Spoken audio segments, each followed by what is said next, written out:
Olá, amigos inscritos e membros do canal Spook Houses, Casas Assombradas, Tio Spook aqui novamente para mais um vídeo dentro da incrível playlist de sábado, que é a nossa queridíssima playlist Transforme-se.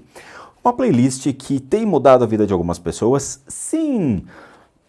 Eu particularmente fico muito contente em saber que muitas pessoas têm assistido os vídeos, têm se apoiado nesses vídeos como uma referência para poder ver o mundo de uma maneira diferente. E para mim é isso que importa. Sabe, durante muito tempo, quando eu comecei a adquirir esses livros de parábolas, histórias budistas, eu ia e voltava para o trabalho lendo esses livros dentro de um ônibus. Era 1h30 de ida, 1h30 de volta, mas eu adorava porque era como se a gente visse um mundo diferente pela própria janela do ônibus. Por quê? Porque você começa a entender as relações de causa e efeito entre as pessoas, você começa a entender como as coisas elas realmente ocorrem numa perspectiva de terceira pessoa. E isso é muito importante para as pessoas começarem a ver como realmente a vida ela pode ser mais fluida do que a gente imagina. Certas situações de causa e efeito elas conseguem ser mais controladas ou mais amenizadas quando entendemos sobre outras perspectivas o que ocorre. E é por isso que, a partir de agora, vamos continuar mais uma parábola, mais uma história budista para vocês. Claro, são koans. Por quê? Porque eles estão atrelados a um budismo interessante que surge no século XIII no Japão, que é o famoso budismo Zen, o budismo japonês. E ele traz outras perspectivas também interessantes dentro do budismo que nós estamos mais acostumados, que é o budismo tradicional tibetano, que surge há muito mais tempo antes do budismo Zen surgir. Mas são pontos de vista diferentes, a gente já abordou aqui, mas trazem situações reais, com pessoas reais e que tenho certeza que você se identifica. Então sentem-se, acomodem-se, porque eu irei ler o capítulo do livro e nós vamos discuti-lo em seguida. Bora! Quando fizer favor aos outros, não espere recompensa. Depois de dar algo, não se arrependa. Quando minha avó morreu, a imagem colorida do coração de Jesus que ficava em seu quarto veio ficar no quarto de minha mãe. Depois de muito tempo, ela me deu uma outra imagem, branco e preta, com Jesus segurando uma caneta numa das mãos e a terra na outra. Fiquei feliz e coloquei na sala do apartamento onde eu morava. Ateia, eu mantinha a imagem na memória doce da minha infância. Certo dia, um amigo veio me visitar e pediu a pintura. Ele queria presentear uma amiga cristã católica com essa imagem. Não vacilei. Eu vivia nesses dias o não apego. O que me pedissem, eu dava sem restrições. Dei roupas, calçados, objetos de estimação. Estava praticando o que eu chamaria de libertação. Mas alguns dias depois fiquei me lembrando da imagem. Tantas memórias. As histórias contadas por minha mãe sobre as bênçãos de Jesus. Esse quadro havia presenciado tanto da minha vida. E minha mãe sempre dizia que ele era o meu protetor, pois quando nasci, um de meus braços fora arrancado do tronco pelo fórceps.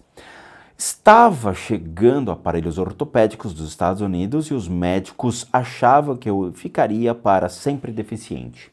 Mas minha mãe orou. Orou para esse coração de Jesus e no dia seguinte, e no dia em que retiraram o gesso, os dedinhos da minha mão se moveram. Milagre, todos disseram.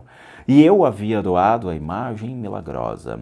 Arrependi-me, mas não havia como tê-la de volta. Alguns meses depois, fui visitar a jovem que meu amigo presenteara com o quadro. Surpresa, vi que ela o havia colocado exatamente sobre a cabeceira da cama, assim como fizera minha mãe. Uni as mãos, palma com palma, e rezei do fundo do coração para que essa imagem continuasse a inspirar pessoas ao caminho da fé e da cura. O nome dessa parábola é Sem Recompensas. É muito curioso porque, esquecendo o contexto religioso, mas a questão do apego, nós vivemos em um mundo onde é ensinado com que a matéria ela só tem uma única via, ou seja, para nós. Quando criança, nós sempre falamos, me dá, me dá, me dá, me dá, danoninho, dá. Brincadeiras à parte, mas é verdade, é sempre me dê, me dá, eu quero, é meu. É um sentimento de posse em que perpetua em muitas fases da nossa vida. Ou seja, em uma fase de construção do indivíduo, quando nós somos jovens e nós queremos coisas. Quando criança, todo mundo quer. Eu quero a lancheira, quero a roupa, quero isso, quero a boneca, quero o boneco, quero o carrinho, quero não sei o quê. Não sabe nem o que é o valor das coisas, mas eu quero ter. Eu quero ter um quarto cheio de coisas, não importa o que sejam, mas o importante é ter. As pessoas crescem e elas partem de um princípio de eu quero que me amem, me aceitem, eu sou assim, gostem de mim. É aquela carência, o sentimento de posse de uma paixão, de uma emoção. Me aceitem, eu quero, me dê. Muitas mulheres e muitos homens passam por isso. Eu acho que a grande maioria das mulheres já vivenciaram uma relação doentia dessa de posse amorosa, né? Como se o homem ditasse as regras no sentido de você pertence a mim, você é minha, eu te dou as coisas, eu quero que você me dê o que eu quero. E cresce nesse apego físico da matéria, cresce no apego emocional das emoções e cresce no apego mental, porque parece que as pessoas entram num círculo vicioso dos seus pensamentos e de suas atitudes e não amadurecem, elas morrem com aquele pensamento e com aquele jeito de ser. E a vida torna-se desta maneira, uma maneira de posse física, emocional e mental. E aí entra um critério também espiritual. A posse espiritual, ela também existe, e é uma das posses mais complicadas de se tirar de um indivíduo, porque ela é extremamente mais radical. Existe a posse de uma pessoa que realmente não acredita em nada. Não acreditar em alguma coisa também é um sentido de posse, porque ela torna-se inflexível a qualquer ato da vida. Qualquer ato em que a pessoa venha rezar por ela, ou agir de uma maneira religiosa para com ela. É o ato de eu não acredito, não quero, não façam nada, não mexam com isso, no sentido de não entra nada de religião na minha casa. É uma posse negativa também, porque a pessoa não se dá o direito de pelo menos respeitar o que o outro possui. E ela gera uma destruição completa por meio da sua posse do ateísmo ou do ceticismo. E em contrapartida existe também a posse do máximo da religião, o que é extremamente doentio. As pessoas que são extremamente religiosas e viciadas na ignorância de sua fé. E isso é complicado, ou seja, para tudo ela vê algo relacionado à sua fé. Ou sejam os espíritas com base numa ideia distorcida do karma, que é tudo karma, karma, karma, karma, ou os religiosos onde tudo é Jesus, tudo é Jesus, tudo é um Deus, tudo é um Deus. Quem escreveu o livro que eu li é uma budista. Os budistas são não teístas, não existe vínculo com relação a uma deidade, ou seja, um Deus que cria, que dentro do conceito católico, né, é o Deus que cria, é o Deus que dá a origem. Porque, né, dentro do catolicismo parte do princípio dessa crença, mas ela não existe em outras religiões que são não teístas. Não se parte do princípio na existência física de alguém capaz de originar algo desta magnitude ali sentado num trono observando o planeta Terra, como a maioria dos católicos acredita. Então, não existe isso. A fé, nesse sentido, ela é utilizada dentro de um princípio não teísta, dentro das práticas budistas, principalmente quando são relacionadas ao monastério budista. Então é ensinado de outra maneira. O desapego, ele é necessário em diversas fases da vida. Claro, a priori a gente fica com aquilo que é necessário dentro daquilo que a gente acredita ser, ou seja, o que eu preciso para existir, o que é necessário para que eu possa continuar a minha jornada. Então nós nos limitamos àquilo que realmente não vai fazer mal ao fato de termos algo. Nós temos que compreender o porquê temos isso. Eu tenho um computador. O computador é um apego? Sim ou não? Talvez sim, talvez não. O computador ele tem um porquê? Sim. Significa que ele é um meio no qual eu converso com as pessoas, onde eu ensino as pessoas. Eu entendo que esse computador, o mais-valia dele é o princípio do que eu coloco dentro dele para me comunicar com as pessoas. E não necessariamente ele é 100% essencial na minha vida.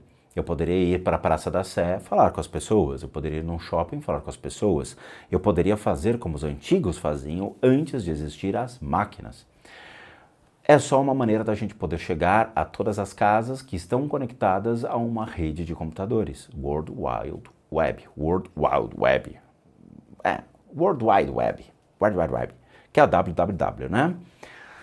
Hoje eu acho que é World Wild Web, que é a internet selvagem. Mas, tudo bem. A questão do desapego, ela é necessária. Eu acredito que realmente o ser humano ele tem que aprender a viver com o que é útil à sua vida e não o que realmente foi útil e ele guarda porque em algum momento vai ser útil novamente. Eu muitas vezes me desfaço de muitas coisas a qual hoje não tem utilidade. Por exemplo, não só as roupas a qual eu troco com frequência no sentido de comprei roupas, eu engordei, não serve mais, vou e dou essas roupas. Ou emagreci demais, as roupas não servem, estão grandes, eu também dou. Então eu tive fases na minha vida onde eu engordei, tive fases onde eu emagreci. É necessário trocar essas roupas e ajudar as pessoas com roupas boas que sirvam e que estejam costuradas.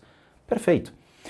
Na música, eu adoro guitarra, adoro música, adoro estudar música. Existem certos equipamentos que hoje não fazem mais utilização, porque eles ficaram defasados. Eu vou e já cheguei a doar equipamentos, já dei equipamentos e vendi esses equipamentos para utilizar esse dinheiro para outras finalidades. E assim vai. Não criar apreço além do valor necessário que aquilo tem à sua vida.